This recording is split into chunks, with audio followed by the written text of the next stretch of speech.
Welcome to our webinar, and thank you for taking the time out of your busy day to join us. We're happy to partner again with the Options Clearing Corporation, or OCC, to bring you this webinar today on a very timely topic, rolling with the market, adjusting your option positions. My name is Gina Bocayes, and I'm on the management team of Regal Securities, which is the parent company of eOption and its sister company, Investrade. A few housekeeping matters. The session today will last approximately 1 hour. Our speaker will present for approximately 45 minutes. We'll then open it up to Q&A to answer all of your questions. We ask that you look now to locate the Q&A box on your screen. If you have any questions during the webinar presentation, please feel free to type them into the Q&A box, and our speaker will answer those at the end of his presentation. We ask that you use the Q&A box and not the chat box, as our speaker will only see what's in the Q&A box. And to tell you just a bit about eOption, as our name implies, we're a brokerage firm that gives you options in trading. You can trade stocks, ETFs, bonds, mutual funds, and more. And of course, we love options trading. We offer you some of the lowest rates in the country, including zero commission on stocks and ETFs, and options are just 10 cents per contract. And you can trade on our powerful trading platform and mobile app. Our founder was one of the founding members of the Chicago Board Options Exchange and has been an active stock and options trader for over 45 years. He created his ideal trading company that caters to those who have a passion for investing. And at eOption, we support trading education. And we encourage you to subscribe to our YouTube channel to see our library of trading videos, no matter what level of investing you're at. We recently revamped our entire page and have playlists on whatever you're interested in. So if you can take a moment now to subscribe at youtube.com/eOption, you'll make sure you don't miss any of our videos. And if you subscribe, you'll also be notified as soon as a copy of this recording is available. We also encourage you to visit our website at eoption.com, where you'll find all kinds of educational material to learn about options trading, as well as our past webinars and videos and other resources for trading. I'd like to turn our attention to our speaker now, Ken Keating, who is an associate principal of investor education at the Options Clearing Corporation. Ken has been a trader for 25 years and has worked on the trading floor of the Pacific Coast Stock Exchange and the Chicago Board Options Exchange. He has held positions as a floor market maker, floor specialist, risk manager, and off-floor prop trader. He's also worked as an options portfolio manager as well as trading for himself. So without further ado, I'll turn it over to Ken now. Thank you. Well, hello everyone, and good afternoon, and thank you for joining us here today for today's webinar presentation. I also want to thank Gina and all the good people at eOption for hosting this presentation and for all the great things that they do for the ever-growing community of options investors with their competitively low rates and cutting-edge trading platform. So once again, my name is Ken Keating, and I'm an associate principal here at OCC Investor Education, as well as an Options Industry Council certified instructor, and I'll be giving today's presentation on rolling with the market, adjusting your option position. So while I'm an educator today, I've been a professional trader for well over 25 years. So I've worked in many different aspects of the industry, and currently I work at OCC helping individual investors such as yourselves to better understand both the risks and the benefits of exchange-listed options.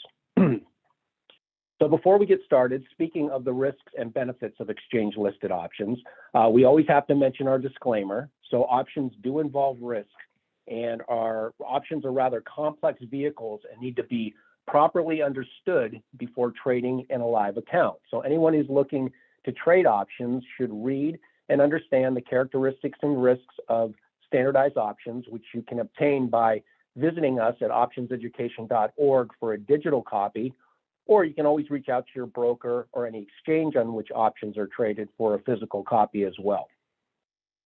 In order to simplify the examples used today, commissions, fees, margin interest, and taxes have not been included. And lastly, any strategies discussed here today are strictly for illustrative and educational purposes. All right, so here's a neat little chart. This is options volume over the last 20 years. So options actually started trading in 1973 on the Chicago Board of Options Exchange. And that very first year, the annual volume was 1.2 million contracts. So you contrast that today, where just in March alone, right now, we're averaging 41.4 million contracts on a daily basis.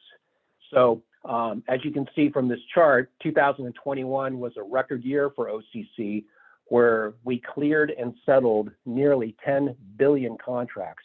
And that in itself was a 32% increase from 2020, which was in of itself a record year as well. So certainly no lack of investors using the options product to both speculate and hedge amidst this heightened volatility period that we are experiencing.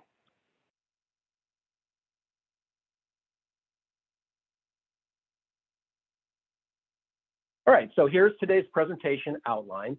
So I'm going to be talking about adjustments to two of the more popular option strategies. Now, I'm not going to talk about every option strategy because this would be too long of a webinar. So I chose the two most popular option strategy. One, the covered call, which is probably the #1 most traded option strategy, and number two, the cash secured put, which is the second most popular option strategy. So after we look at those, I'm going to look at the stock repair strategy, which is a really neat strategy that you can incorporate if you purchase a stock. Maybe you're upside down on it and you're looking to get back to even, but you don't want to commit as much capital to that position. You can use the options market in a very creative and unique way to help you get back to even and not have it cost you so much. So along the way, when I'm talking about these examples, I'm going to bring in the volatility impacts on these adjustments. So anytime we're talking about options, implied volatility is always going to be a very important factor when you're trading options.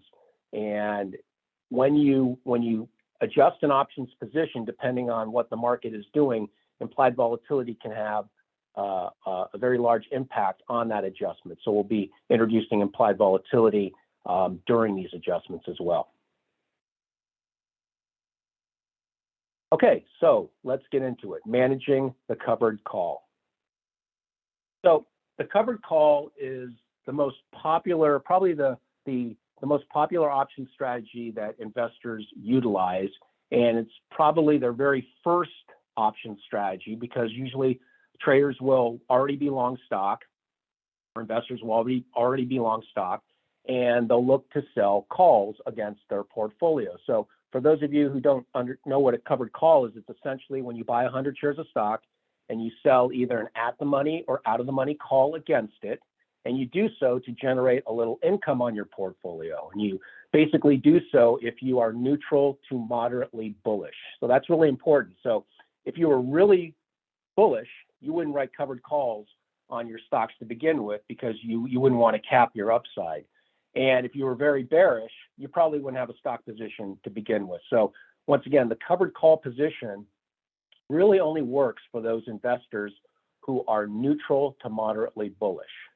So if we have this position on, we always put this position on with a certain forecast and motivation. Okay, so our forecast would be neutral to moderately bullish, and our motivation is we're looking to receive a little income along the way. So some of the management tools that we have at our disposal, if we need to adjust this position, is one, well, we can always get out of the position. If all of a sudden our motivation and forecast changes, we can always get out of the position, sell the stock or buy back that call.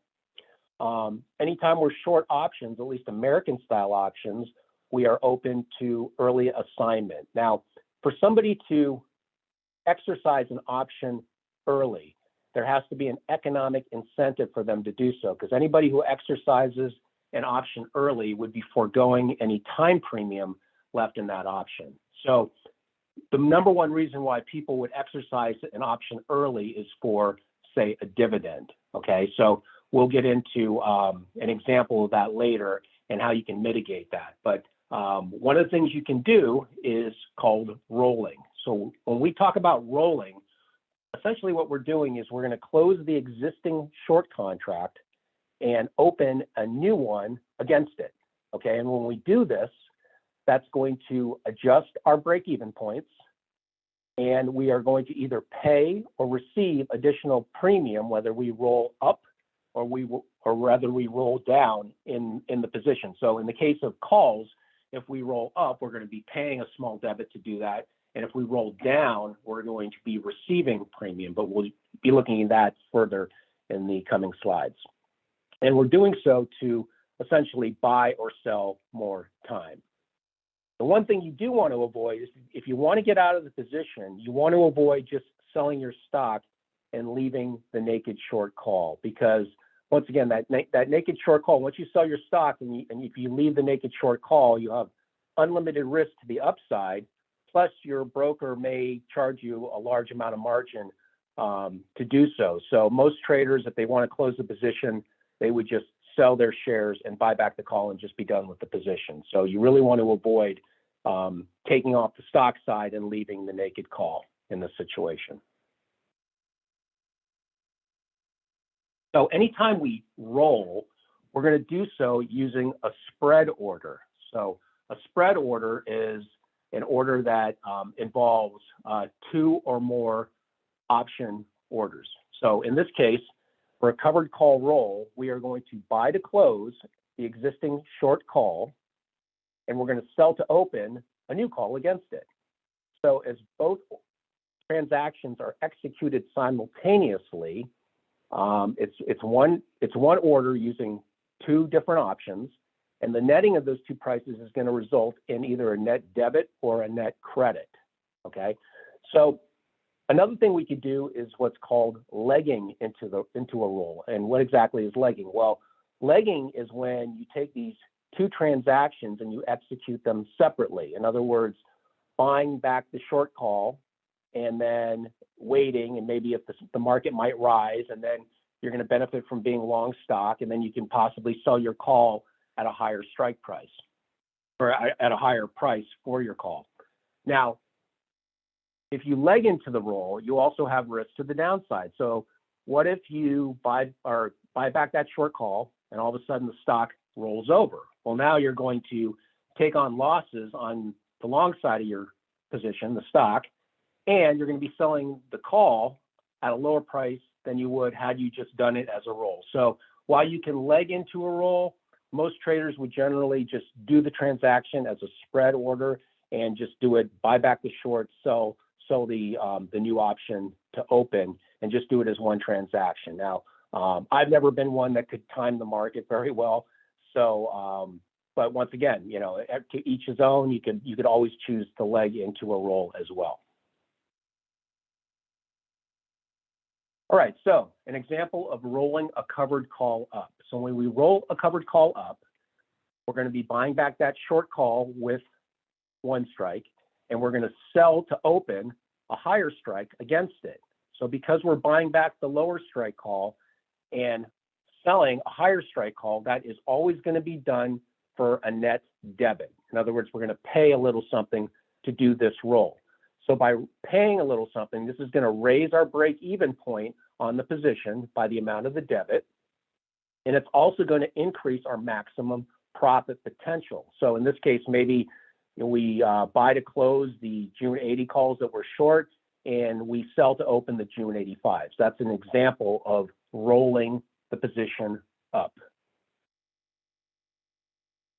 So here's an example of a typical covered call. So let's just say we decide to buy 100 shares of stock at 59, and we look out on our options chain and we see that we can sell a March 60 call. Maybe that call is about 6 weeks out, and we can sell that call for $4.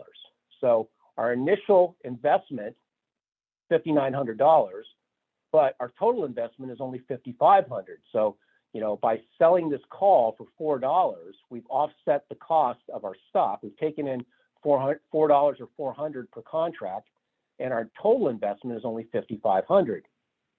So because of that, our break even, instead of being 59, is now going to be 55.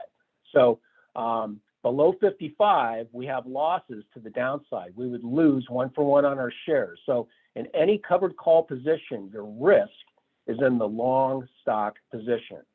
So by doing so, what's our maximum profit? Well, our maximum profit is the difference between our break-even price here at 55 and the strike that we sold, which is 60. Okay, so we have a total upside potential of $5 in this case.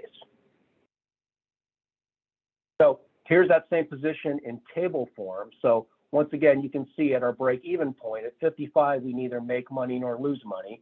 And at expiration, we would, if the stock were at 55, we would lose 400 on our stock, but we'd also make 400 from the sale of this call. It would just be a net wash, and our break-even price is 55. But as you can see, below 55, we lose 1 for 1 on our shares. Now, above 60 at expiration, 60 or above, we make the $5. So the most we can make is this $5. Stock goes to 100, the most we can make is $5. But you also have to remember that we're putting this position on because we are neutral to moderately bullish, okay? So if the stock were to go to 100, it's not that you would lose money, but you'd still make your $5. You just would miss out on the opportunity cost of participating on a rally from 60 up to 100. Okay, so what if we put this position on? We did it initially because we were neutral to moderately bullish, and then all of a sudden stock starts to rally. Maybe some analysts come out and they raise their price target from 60 up to 65, and now the shares have risen from 59 up to 64. So we are above our short strike. We still have 6 weeks to go to expiration. Our March 60 call has increased in value from $4 up to $5.25.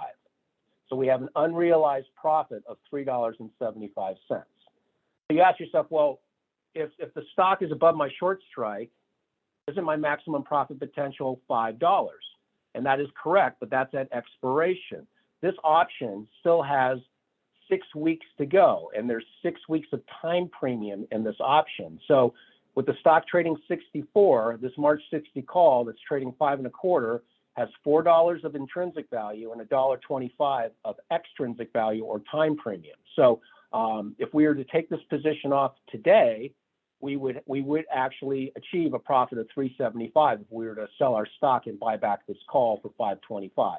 But it's unrealized because we haven't covered it. So now what we're going to do is instead we're going to keep the position, but we're going to roll it to a higher strike.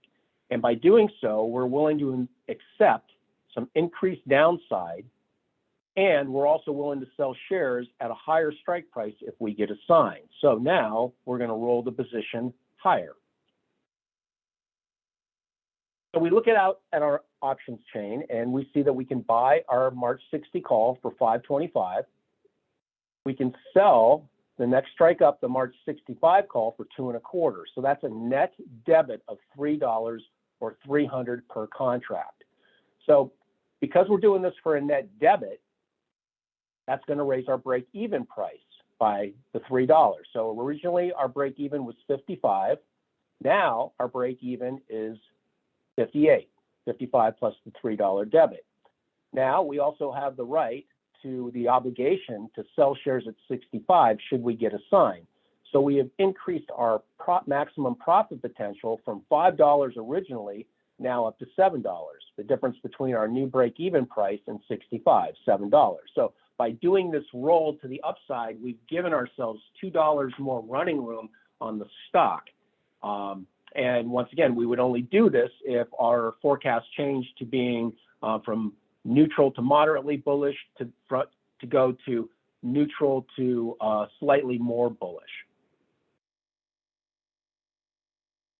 Okay, so here is our original March 60 covered call in graph form. Now, if we decide to roll, as you can see, this entire graph moves to the right. So our break even goes from 55 up to 58, and our maximum profit potential goes from being between 55 and 60 or $5 to now between 58 and 65 to $7.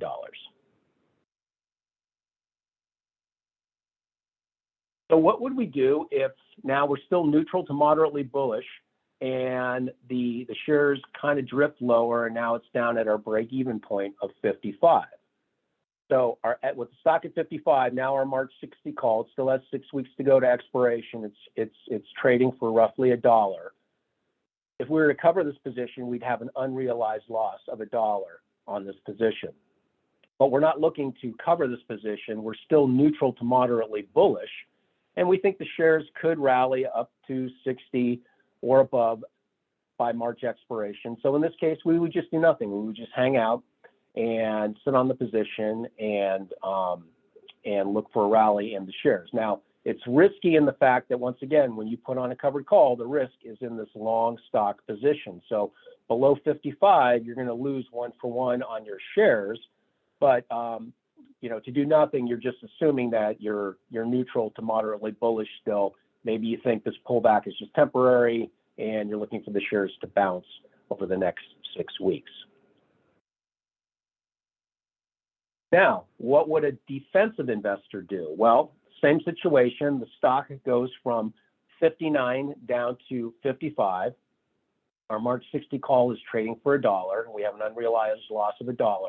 But now, instead of being neutral to moderately bullish, we are neutral but slightly defensive. Maybe we're slightly negative, slightly bearish. Maybe we think the stock is just going to hover around this 55 level and not do much. So in this case, we are going to roll down. So by rolling down, we're going to give up a little upside potential in order to receive some additional premium. So we're willing to sell shares at a lower strike price.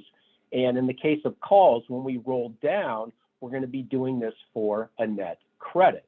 Now, if the shares go from 59 down to 55 in a very quick way, it's very possible that the implied volatility is going to go higher. So what do I mean by that? Well, implied volatility is essentially a forward-looking metric. So it's the market's anticipation of how volatile a stock will be between today and its expiration.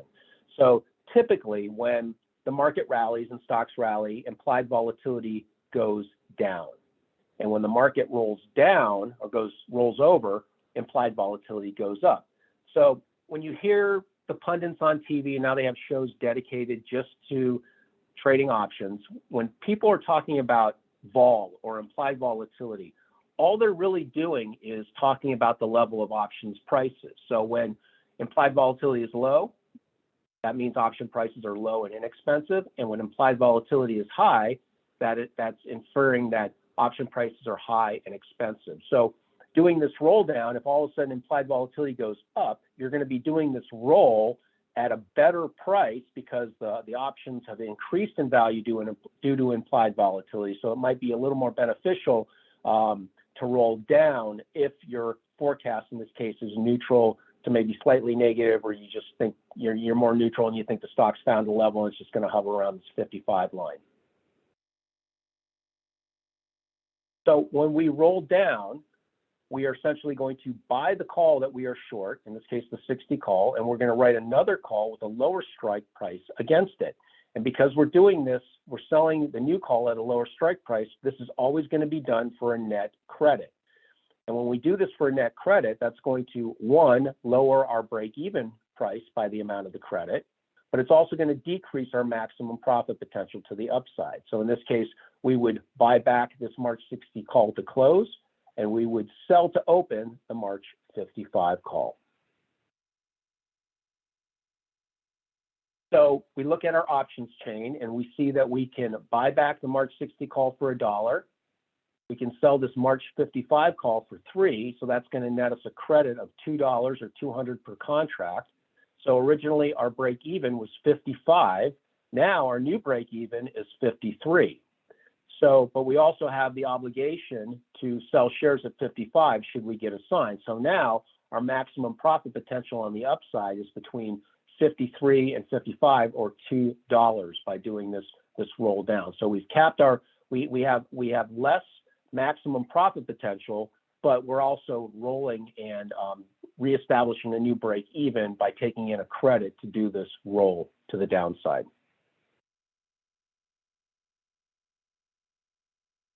So here is the same covered call position, our March 60 covered call. Our break even here is 55. Now, when we roll down to the March 55, okay, you see this graph moves all the way down to the left. So our new break even price on our stock is 53 rather than 55. But once again, we have our profits are capped at the 55 level. And, once again, we would only do this if we are neutral on the stock, maybe slightly bearish. We don't think the shares are just going to, take off from this level. This is when we might consider to roll down. Okay, so if the shares are down and we are extremely nervous, well, what are our options? Well, we can just get out of the position. Shares have plummeted.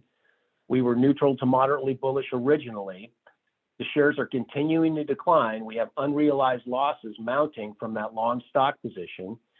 So a very bearish investor could just get out of the position. They would just sell their shares and buy back their out of the money March 60 calls, maybe for a dime or a nickel, and just be done. And then you just live to fight another day. But getting out is always an option that you have. So once again, you're only putting on the covered call if you're neutral to moderately bullish, and all of a sudden you become bearish. Your risk in the covered call position is in the long stock position. It's very important to keep in mind. All right, so now let's talk about early assignment and that short call at expiration. So let's just say our stock now, we put on this covered call, we're long stock from 59, we're short the March 60 call for $4, and all of a sudden the stock is trading for 70. Okay, so the stock now, this option is $10 in the money, and we have an unrealized maximum profit of $5. And let's just say this stock pays a dividend. And this is really important for investors who like to do covered calls on stocks that pay dividends. I'm going to show you a formula on the next slide that you're going to want to write down. But once again, what I was saying before, there always has to be, when you're short American style options, you're always open to assignment at any given time, on or before expiration. But for somebody to exercise a contract early, there has to be an economic incentive. And the number one reason why somebody would exercise a contract early is for a dividend. So if you have a dividend that's coming up, you might want to roll this call, if it's deep in the money, before the ex-dividend date, and either buy back that call or roll it to a higher strike price. So you want to talk to your broker before you take any action, but the decision to roll a position before an ex-dividend date would be the day before the stock goes ex-dividend. So here's that formula. So if the strike is in the money, let's just say this stock pays a 50-cent dividend and it's going ex-dividend tomorrow. So remember, our stock is trading 70, we're short the 60 call. So that call is $10 in the money. And maybe it's trading for $10.10. So that option has $10 of intrinsic value and 10 cents of time premium or extrinsic value. Since the amount of the time premium, 10 cents, is less than the 50-cent dividend, this option is a strong candidate to be exercised early for the dividend. So what can you do? Well, you can buy back that call before the ex-dividend date and just stay long the stock, then you'll receive the dividend. You can roll the option to a higher strike to avoid assignment. You're going to be paying a debit to do so. But if you sell an option that has time premium that's greater than this 50 cents of dividend that the stock has, you're going to avoid assignment. But doing nothing in this case invites early exercise and missing out on the dividend. So we talk to investors all the time that they put on these covered calls and the stock goes ex-dividend and they wake up in the morning and they're sitting with a bunch of cash in their account, but they don't receive the dividend. They wonder what happened. Well, what happened is somebody exercised that short call that you had for the dividend. So as long as you know this formula, you can take proactive measures to roll this position, either buy back the short call or roll it to a higher strike. But remember, you have to do so the day before the stock goes ex-dividend, because on the ex-dividend date, it's going to be too late. And if somebody decided to exercise for the dividend, you're just going to wake up with a bunch of cash in your account, which isn't such a bad thing. You're still going to make the maximum you could on that position. So if you get assigned on a covered call, all that means is you made the maximum you could on that position, but in this case, you wouldn't receive the dividend. Okay, so let's say we're at expiration, and let's say there is no dividend. And now we're short the March 60 call, the stock's trading 70, it's just in the money, it's a deep in the money option. We're sitting on a maximum profit of our $5, which is unrealized because we haven't taken the position off. But once again, this position is no longer generating any more returns because we're up against our maximum profit potential. So only risk remains, and the risk is once again in the long stock position. So we have to make a decision. Well, we can close the entire position and move on to something else. We can let our expiration go and just get assigned. Once again, that's like closing the entire position. Or we can roll the position, retain the shares at the reduced cost basis, in this case 55, and roll it to a higher strike and just continue with the process of giving ourselves more upside by rolling up and keeping our shares. So all things that you can do. Now, remember, every investor has a different forecast, a different motivation, and a different risk tolerance. So what you decide to do is going to be based on your outlook and motivation as an individual investor. All right, so now let's talk about managing cash secured puts. So what exactly is a cash secured put? Well, the cash secured put strategy is the second most popular option strategy next to the covered call, and it typically involves selling an at the money or out of the money put option. And in this case, an assignment is a welcome and desirable event. So it's possible by selling cash secured puts, investors, in a way, they're getting paid to wait for the shares to get down to the level that they're comfortable buying them at. And they're going to set aside the funds to secure any potential assignment should that happen.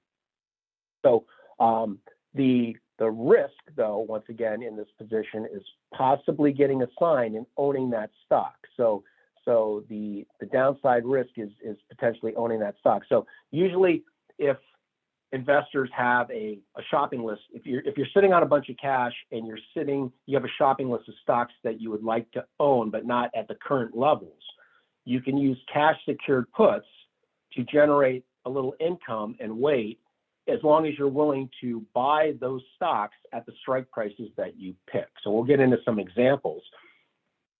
But the motivations of a cash secured put are you're near-term bearish, but longer-term bullish.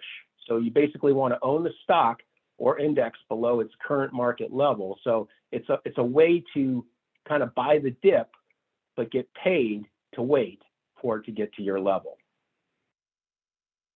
Now, the risk, once again, in the cash secured put is that shares may not just dip, but they may plummet.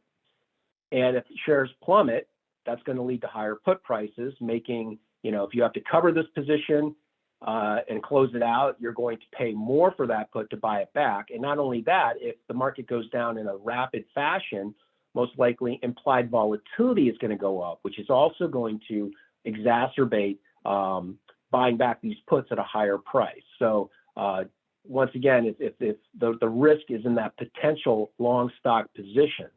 So another thing to keep in mind, if the shares never dip but steadily increase, well, then you're just going to miss out on the opportunity altogether. You're still going to keep the premium that you received from selling those puts.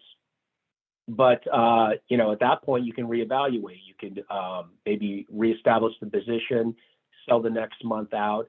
But when you sell that put, that's the most you can make on that position is the premium that you took in. So assignment is never guaranteed, but once again, this is an area where investors will, something you'll want to keep in mind, that assignment isn't guaranteed. If the stock closes below strike, you will see the assignment in this situation, which is a welcome event. So let's look at an example. So we have a stock that's trading for 100, and maybe we're trying to buy it for 90, and now stock's all of a sudden gone to up to 100, and we missed it. So what can we do? Well, we look at our options chain and we see that we can sell the 30-day 90 put for $1. So we sell that put for $1, and we're going to have to come up with $8,900 to secure the assignment should it happen. So that's why it's called a cash secured put. So because if you sell this put, you're obligated to buy shares at 90. Remember, you took in $1 to sell this put, so you're going to have to come up with $8,900 in case you do get assigned. So this maximum profit that you could make of $1 doesn't take into account the resulting long stock position. So as you can see, if we were to get assigned on this put, we would be long shares from, we would get assigned at 90, but remember we took in $1, so that's going to be a break-even price.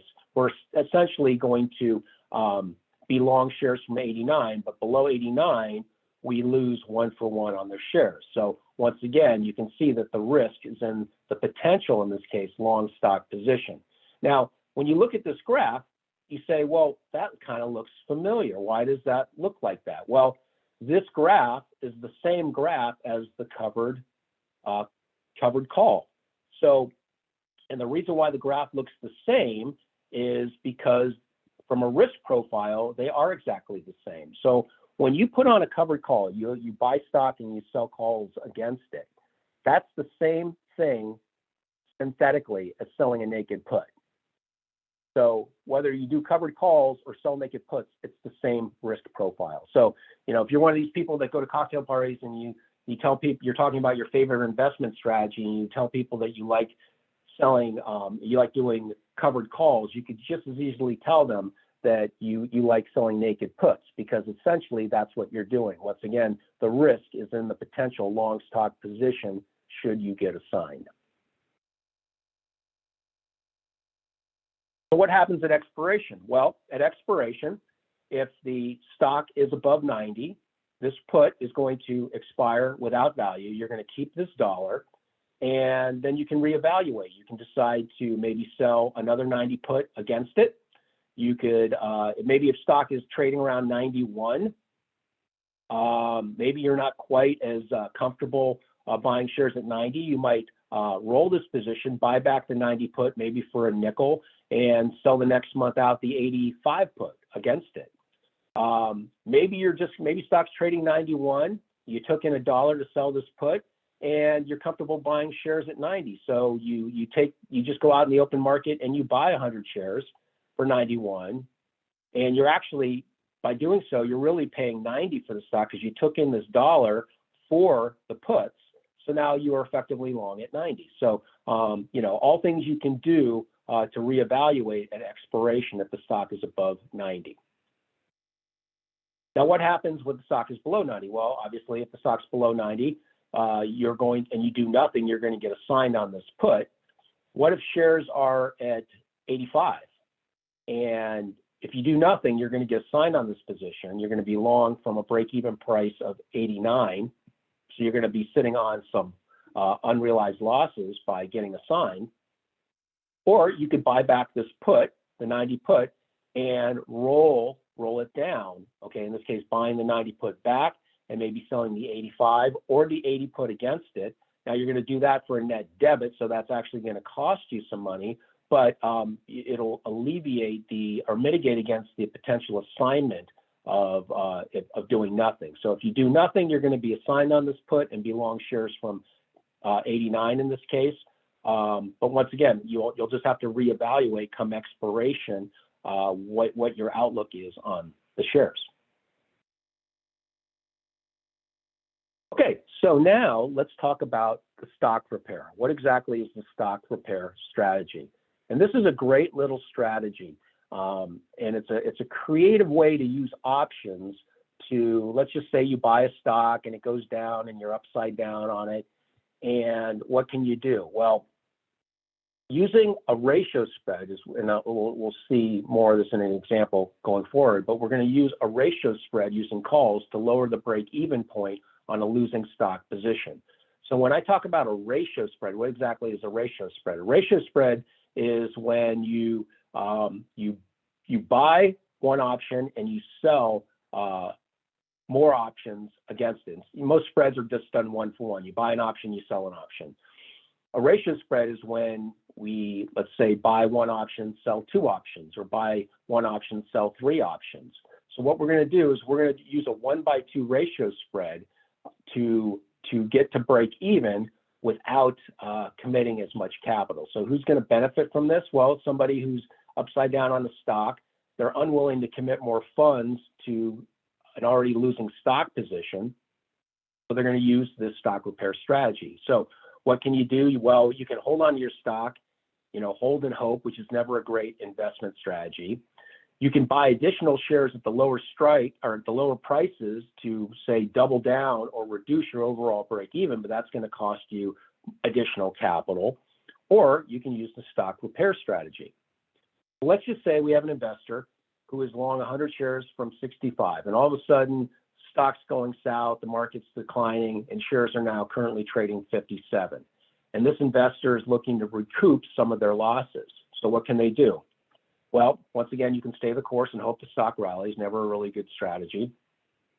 You can buy an additional 100 shares at 57, and that's going to reduce your overall break-even point to 61. Remember, you bought the original shares for 65, you buy another 100 shares for 57.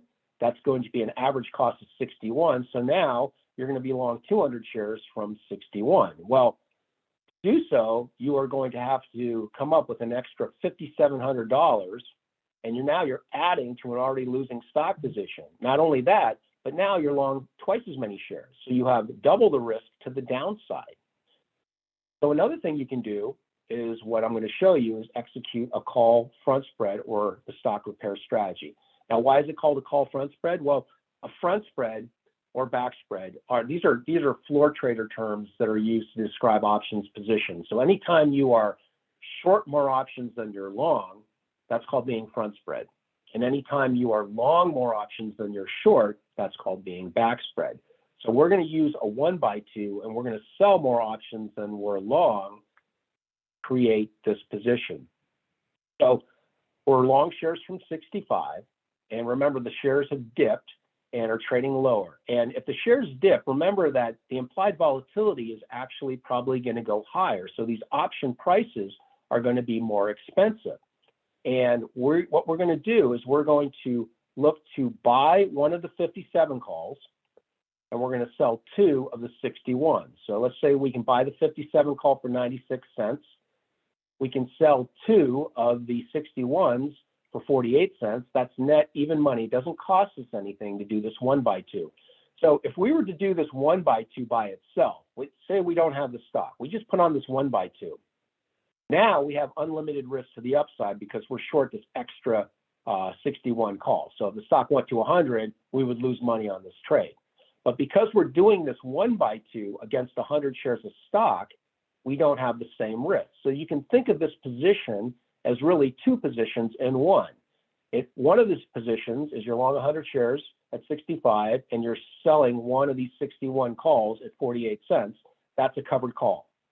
And then what you're left with is you're long the 57 call here and you're short 161 call. So you have the 57-61 call spread on, and you've done this for even money. It doesn't cost you anything.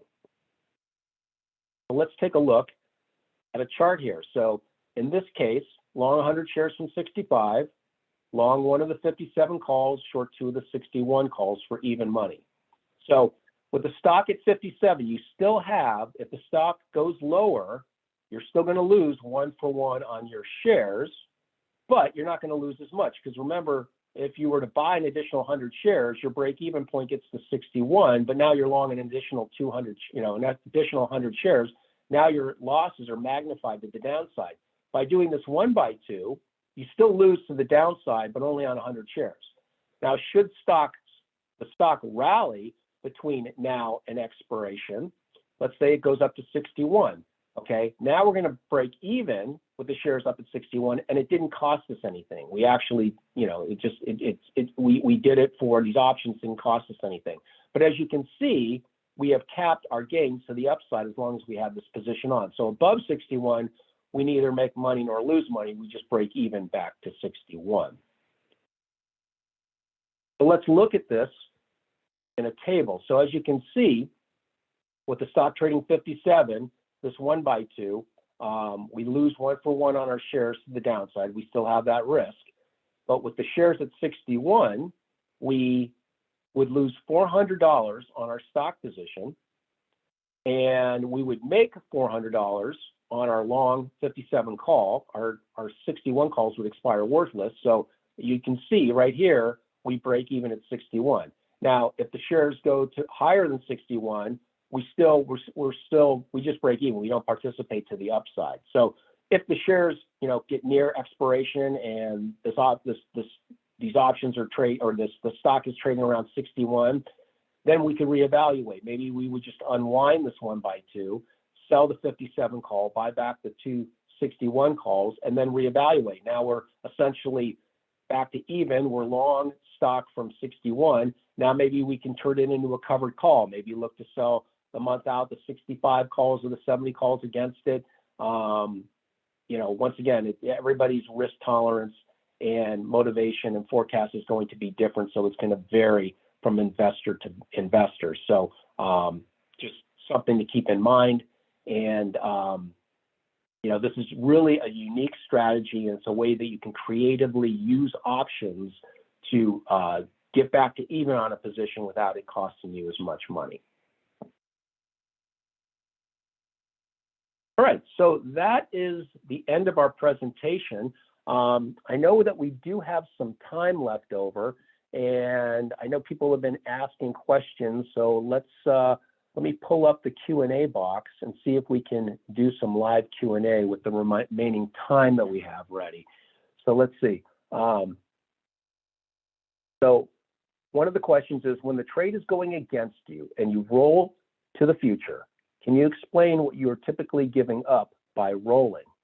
So when you give up, so in the case of calls, when you're rolling to the upside, okay, what you're giving up is you're typically going to be rolling for a net debit.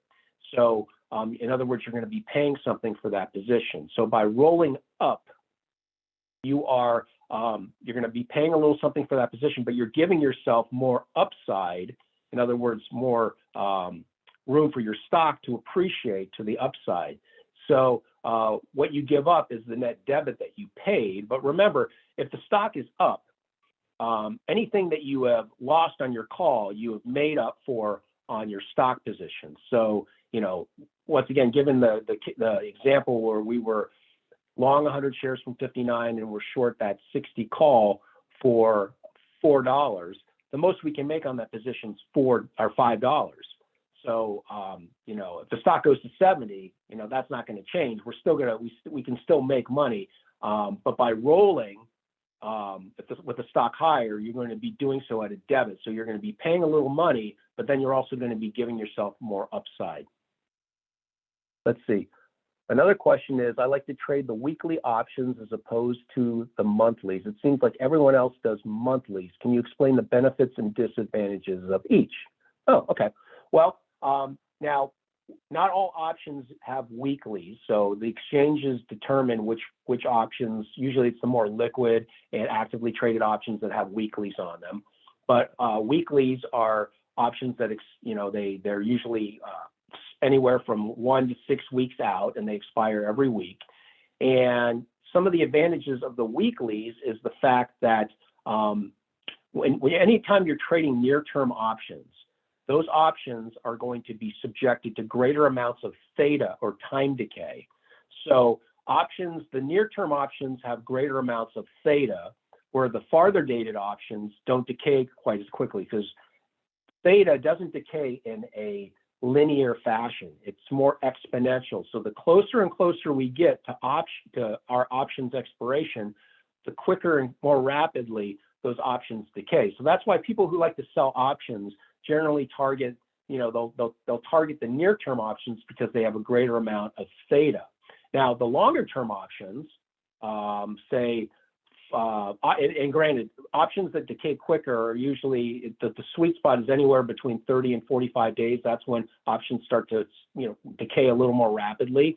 But let's say you're comparing the weekly to an option that expires in 3 months. Well, that option that expires in 3 months is also going to decay, but it's not going to decay as rapidly as the weekly option.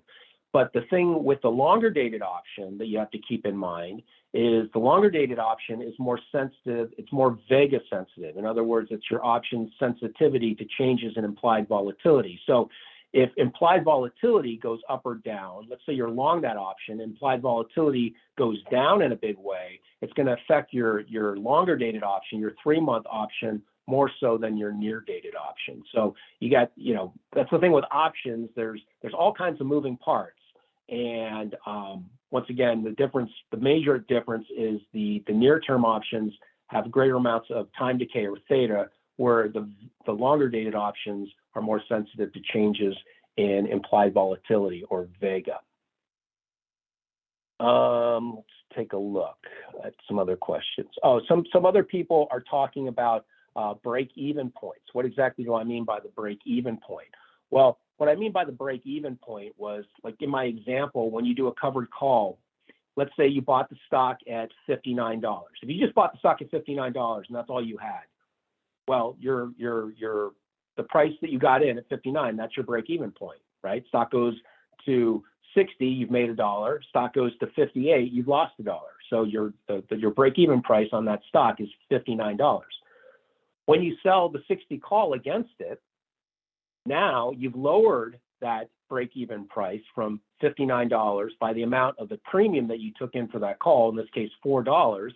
So it's gone from 59 down to 55. So by selling covered calls, you're establishing every time those calls expire worthless, you've lowered your break-even or your entry price on that stock, which is, over time, people who like to roll covered calls, they just do it over and over again. And every time you successfully do it, you're effectively lowering the cost basis on your original shares. And that's why people like doing covered calls, because it's a way to generate income, lower your cost basis.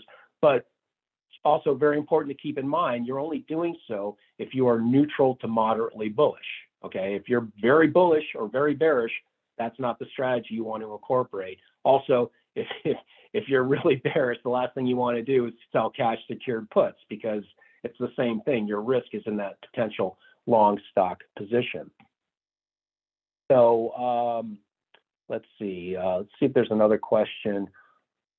Another thing that I wanted to keep in mind, that when I was talking before about early exercise. So why would somebody exercise a call early? And obviously that's for a dividend if the dividend amount is greater than the time premium or extrinsic value left in the option. But why would somebody exercise a put early? Well, typically puts get exercised early. Somebody would exercise a put early if the time premium in that option, if they could gain if the time premium, if the interest to be received by being short the stock, because if you exercise a put, you're going to be short stock.